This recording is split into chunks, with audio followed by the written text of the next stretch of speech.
Hello dear friends, welcome to this program, our moments with God, our moments with the Word of God, our moments with the love, mercy and compassion of God. But unlike other days when I usually give a reflection on the Bible readings, today it is not going to be a video about the reflection on Bible readings, but something related with religion, but particularly about the environment. I am today in another city, as you can see in the background. I am in a city called Salzburg and not in Vienna where I am usually am.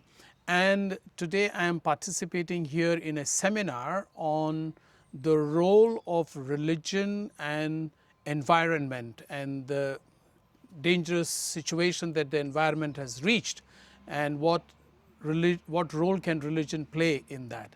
And for that, I have a wonderful professor today. His name is Professor Johannes Tinter Olifiers, and he teaches at the university. It is called Boden und Kulturelle University. Welcome to this program, Professor Johannes. Can I call you Professor Johannes? It's easier to call that by name.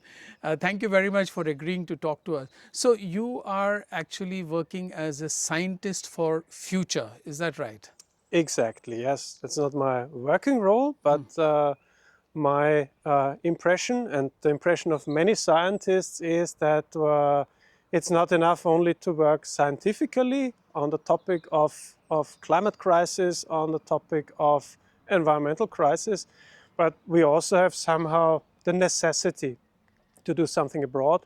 And so here I do this as a volunteer, trying to link science with other stakeholders, bringing the messages that we have by facts on the ground from scientific point of view to the public, to politics, but also to the broader society.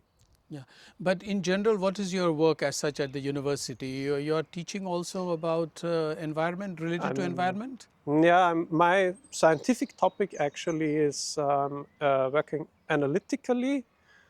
I'm dealing a lot with stability of carbon stocks, for instance, in soils, but also in forests.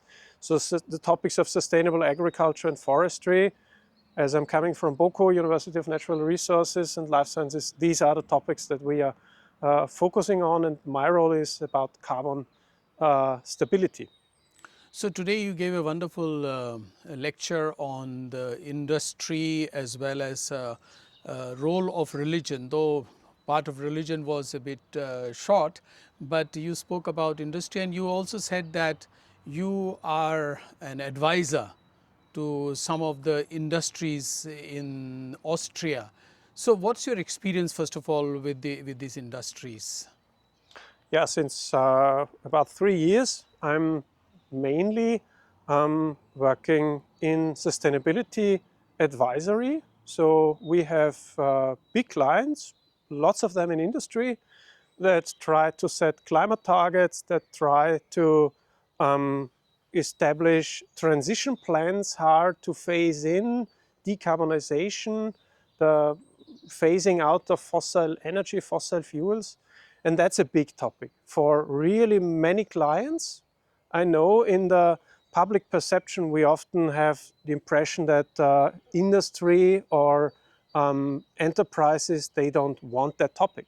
And that's definitely not true as such. I mean, we see there is a tendency of being too late and too little, but there are also really clients that have understood the topic, that really set on it also as a chance. And I see that's very important to realize not only the risks that are obvious, but also the chances that we can generate from a corporate perspective, but also for us as a society. That is very interesting what you say, that this was my impression as well, that industries are not interested actually, they don't want to hear about the protection of environment, but you are giving us another perspective that is not quite true. You also mentioned about the role of religion, as I said. Now, how do industrialists take religion first of all at the first step? Do they take religion seriously? Does religion mean anything to them? I think what religions can give are two aspects. The one, they are a trustworthy voice. We realized that, for instance, environmental organizations and also these youth organizations like Fridays for Futures, for many people, they are somehow not trustworthy because they appear to be super critical, to state aspects that appear very negative to the people, and it appears that they have a hidden agenda. Religions, generally, they have, but especially, let's say, in Austria, I see, for instance, if we talk with the Catholic Church, especially in rural areas, the Catholic priest is very often one of the most settled people in the village, and these people are not seen as, let's say, somehow an eco-activist or something like that. So their voice appears trustworthy, and I think that's a very, very important role, because we need this connectivity, these so-called unlikely coalitions between environmental topics and stakeholders that can reach the people. Yeah. Now, you yourself are working as a scientist for future. How much importance do you yourself as a scientist give to religion? What role would God, for example, play in your role as a scientist? I would be interested, and I think the viewers of this channel may be interested. Yeah. I mean, I see there are also many aspects. One, a very personal one. I have these different roles. Yeah, I'm also member of a Christian community as a private person, and I don't see there any negative linkages. The time when science was seen as somehow suspect from the side of the church, these times are really over. So there is a very good connection from an academic point of view to work together with religions. And I see that especially these very important aspects of trying to search for a better life. That's what we have to discuss in a climate transition. Yeah, how this world will look like, and it should be a better world. And to discuss this, we need stakeholders that are very good in this discussion. And actually, religions, that's what they are doing. And so I see this a very, very smooth collaboration, actually.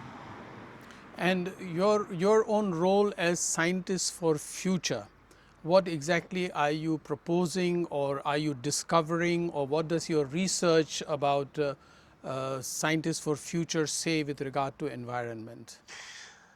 The goal of Scientists for Future is really to bring our messages, the scientific messages, the scientific realities, towards the public, towards the communities. And what we realize, what we know, and that's quite obvious, just as scientists, I'm not very connective in, for instance, rural areas. Yeah, if I go there alone with my Scientists for Future sign and say I have something to say, little people will stop. And that's our tragedy, that we have something to say, but we have no transmitter. And so we search for collaborations with stakeholders that have that connectivity. And so we have collaborations with the firefighters, we have collaborations with stakeholders like the Arbeiterkammer, but also religion communities are among those where we have really very active collaborations, because there are settled structures, there are settled formats that already are there. You reach people already, and so now we can combine the topics and approach together. And this is what I aim also in my role at Scientists for Future, is really to coordinate these collaborations. Yeah, but there's one fundamental question with regard to the role of religion per se in this Western culture.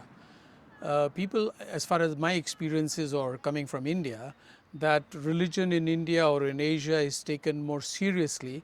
So here I don't find that. So how do you think when people don't consider religion very important in their lives, would they take the stand of religion or take religion to protect environment? What would you say to that? I mean, for that question, I'm actually not an expert, so I can only give you my personal view. My personal view is on two sides. On the one hand, I definitely see that any voice that is not expectable in that choir of voices towards addressing this climate crisis, any voice that is not already predisposed is important. And even for people that are not highly engaged in a religion community, if we have these ratings of trust, then we realize that religions have a rather high level of trustiness. So people listen, although they might not go to church, but at least they listen. And I think this is already very important. On the other hand, it's clear that the relevance in our society of religion in, let's say, Austria is a different one than to India. And that we reach less people here in Austria, that's also a matter of fact. Yeah? But anyhow, I mean, we have to reach the broad society, and religion is one important step. There are others more necessary, definitely. But I think here we have an important player. I think you made a very good distinction that sometimes people may not go to church, but they listen to the voice of the church, which one can see also how in newspapers and television interviews, the cardinal always has a voice. So that is because the media thinks that people will listen to him and he has a voice even though they may not go to church. You are quite right. And thank you very much for this availability of yours and for your wonderful sharing on this channel. I thank you very much. Thank you as well.